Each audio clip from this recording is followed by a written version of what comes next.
Previously in the Count of Monte Cristo, chapter 83, The Hand of God, Ali searches for a doctor while the Abbé Busoni tends to the dying Caderousse. Caderousse confronts the abbé about not warning him of his accomplice, Benedetto, who waited outside to kill him. The abbé insists that it was the hand of God that led to Caderousse's fate. In his final moments, Caderousse realizes the abbé is actually Edmond Dantes and admits the existence of God, lamenting that his soul is damned before dying. The chapter closes with the abbé praying over Caderousse's body. Chapter 84. Beauchamp. The daring attempt to rob the Count was the topic of conversation throughout Paris for the next fortnight. The dying man had signed a deposition declaring Benedetto to be the assassin. The police had orders to make the strictest search for the murderer. Caderousse's knife, dark lantern, bunch of keys and clothing, excepting the waistcoat, which could not be found, were deposited at the registry. The corpse was conveyed to the morgue. The Count told everyone that this adventure had happened during his absence at Auteuil, and that he only knew what was related by the Abbé Busoni, who that evening, by mere chance, had requested to pass the night in his house, to examine some valuable books in his library. Bertuccio alone turned pale whenever Benedetto's name was mentioned in his presence, but there was no reason why anyone should notice his doing so. Villefort, being called on to prove the crime, was preparing his brief with the same ardour that he was accustomed to exercise when required to speak in criminal cases. But 3 weeks had already passed, and the most diligent search had been unsuccessful. The attempted robbery and the murder of the robber by his comrade were almost forgotten in anticipation of the approaching marriage of Mademoiselle Danglars to the Count Andrea Cavalcanti. It was expected that this wedding would shortly take place, as the young man was received at the banker's as the betrothed. Letters had been dispatched to Monsieur Cavalcanti, as the Count's father, who highly approved of the union, regretted his inability to leave Parma at that time, and promised a wedding gift of 150,000 livres. It was agreed that the 3 millions should be entrusted to Danglars to invest. Some persons had warned the young man of the circumstances of his future father-in-law, who had of late sustained repeated losses. But with sublime disinterestedness and confidence the young man refused to listen or to express a single doubt to the Baron. The Baron adored Count Andrea Cavalcanti. Not so Mademoiselle Eugenie Danglars. With an instinctive hatred of matrimony, she suffered Andrea's attentions in order to get rid of Morcerf, but when Andrea urged his suit, she betrayed an entire dislike to him. The Baron might possibly have perceived it, but attributing it to a caprice, feigned ignorance. The delay demanded by Beauchamp had nearly expired. Morcerf appreciated the advice of Monte Cristo to let things die away of their own accord. No one had taken up the remark about the general, and no one had recognized in the officer who betrayed the castle at Janina the noble count in the House of Peers. Albert, however, felt no less insulted. The few lines which had irritated him were certainly intended as an insult. Besides, the manner in which Beauchamp had closed the conference left a bitter recollection in his heart. He cherished the thought of the duel, hoping to conceal its true cause even from his seconds. Beauchamp had not been seen since the day he visited Albert, and those of whom the latter inquired always told him he was out on a journey which would detain him some days. Where he was, no one knew.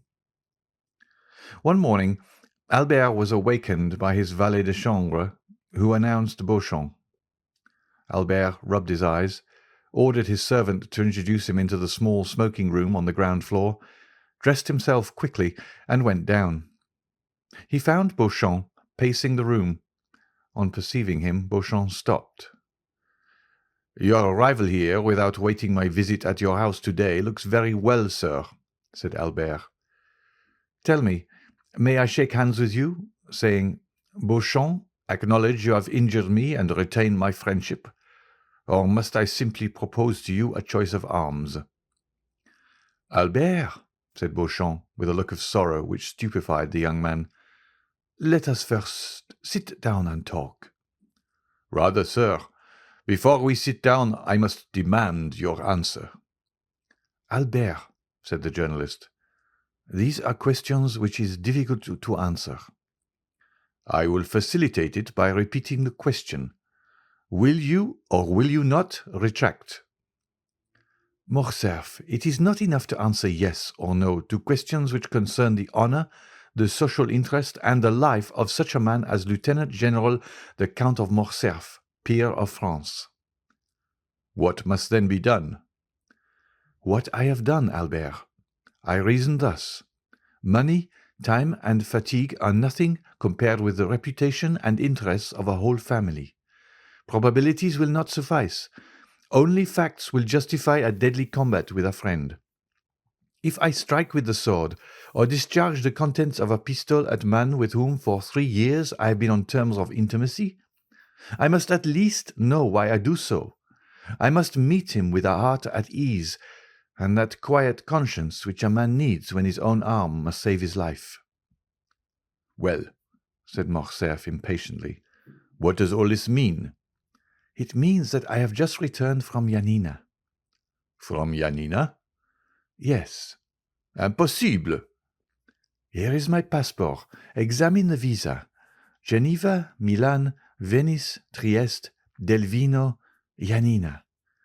Will you believe the government of a republic, a kingdom, and an empire?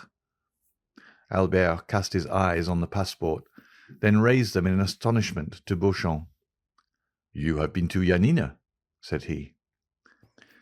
Albert, had you been a stranger, a foreigner, a simple lord, like that Englishman who came to demand satisfaction 3 or 4 months since, and whom I killed to get rid of, I should not have taken this trouble. But I thought this mark of consideration due to you. I took a week to go, another to return, 4 days of quarantine and 48 hours to stay there. That makes 3 weeks. I returned last night, and here I am. What circumlocution! How long you are before you tell me what I most wish to know? Because in truth, Albert, you hesitate? Yes, I fear. You fear to acknowledge that your correspondent has deceived you. Oh no, self-love, Beauchamp, acknowledge it. Beauchamp, your courage cannot be doubted. Not so, murmured the journalist. On the contrary. Albert turned frightfully pale. He endeavoured to speak, but the words died on his lips. My friend, said Beauchamp, in the most affectionate tone, I should gladly make an apology, but, alas! But what? The paragraph was correct, my friend. What? That French officer? Yes. Fernand? Yes. The traitor who surrendered the castle of the man in whose service he was— Pardon me, my friend. That man was your father. Albert advanced furiously towards Beauchamp, but the latter restrained him more by a mild look than by his extended hand. My friend, said he, here is a proof of it. Albert opened the paper. It was an attestation of 4 notable inhabitants of Janina, proving that Colonel Fernand Mondego, in the service of Ali Tepelini, had surrendered the castle for 2 million crowns. The signatures were perfectly legal. Albert tottered and fell overpowered in a chair. It could no longer be doubted. The family name was fully given. After a moment's mournful silence, his heart overflowed, and he gave way to a flood of tears. Beauchamp, who had watched with sincere pity the young man's paroxysm of grief, approached him. Now, Albert, said he, you understand me, do you not? I wish to see all and to judge of everything for myself, hoping the explanation would be in your father's favour, and that I might do him justice. But, on the contrary, the particulars which are given prove that Fernand Mondego, raised by Ali Pasha to the rank of Governor-General, is no other than Count Fernand of Morcerf, Then, recollecting the honour you had done me in admitting me to your friendship, I hastened to you." Albert, still extended on the chair, covered his face with both hands, as if to prevent the light from reaching him. "I hasten to you," continued Beauchamp, "to tell you, Albert, that in this changing age, the faults of a father cannot revert upon his children. Few have passed through this revolutionary period, in the midst of which we were born, without some stain of infamy or blood to soil the uniform of the soldier or the gown of the magistrate. Now, I have these proofs, Albert, and I am in your confidence. No human power can force me to a duel which your own conscience would reproach you with as criminal, but I come to offer you what you can no longer demand of me. Do you wish these proofs, these attestations which I alone possess, to be destroyed? Do you wish this frightful secret to remain with us? Confide it to me. It shall never escape my lips. Say, Albert, my friend, do you wish it?" Albert threw himself on Beauchamp's neck. "Ah, noble fellow!" cried he. "Take these," said Beauchamp, presenting the papers to Albert. Albert seized them with a convulsive hand, tore them in pieces, and trembling lest the least vestige should escape and one day appear to confront him, he approached the wax light always kept burning for cigars, and burned every fragment. "Dear, excellent friend," murmured Albert, still burning the papers. "Let all be forgotten as a sorrowful dream," said Beauchamp. "Let it vanish as the last sparks from the blackened paper, and disappear as the smoke from those silent ashes." "Yes, yes," said Albert, "and may there remain only the eternal friendship which I promised to my deliverer, which shall be transmitted to our children's children, and shall always remind me that I owe my life and the honour of my name to you. For had this been known, O Beauchamp, I should have destroyed myself. Or, no, my poor mother, I could not have killed her by the same blow. I should have fled from my country." "Dear Albert," said Beauchamp, but this sudden and factitious joy soon forsook the young man and was succeeded by a still greater grief. "Well," said Beauchamp, "what still oppresses you, my friend?" "I am broken-hearted," said Albert.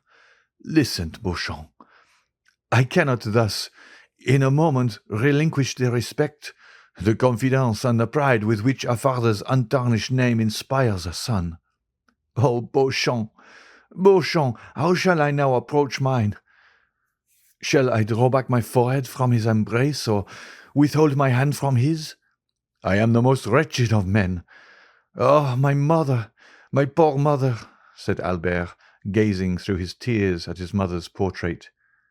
"If you know this, how much you must suffer." "Come," said Beauchamp, taking both his hands. "Take courage, my friend." "But how came that first note to be inserted in your journal? Some unknown enemy, an invisible foe, has done this." "The more must you fortify yourself, Albert. Let no trace of emotion be visible on your countenance. Bear your grief, as the cloud bears within it ruin and death, a fatal secret, known only when the storm bursts. Go, my friend. Reserve your strength for the moment when the crash shall come." "You think, then, all is not over yet?" said Albert, horror-stricken. "I think nothing, my friend, but all things are possible. By the way—" "What?" said Albert, seeing that Beauchamp hesitated. "Are you going to marry Mademoiselle Danglars?" "Why do you ask me now?" "Because the rupture or fulfilment of this engagement is connected with the person of whom we are speaking." "How?" said Albert, whose brow reddened.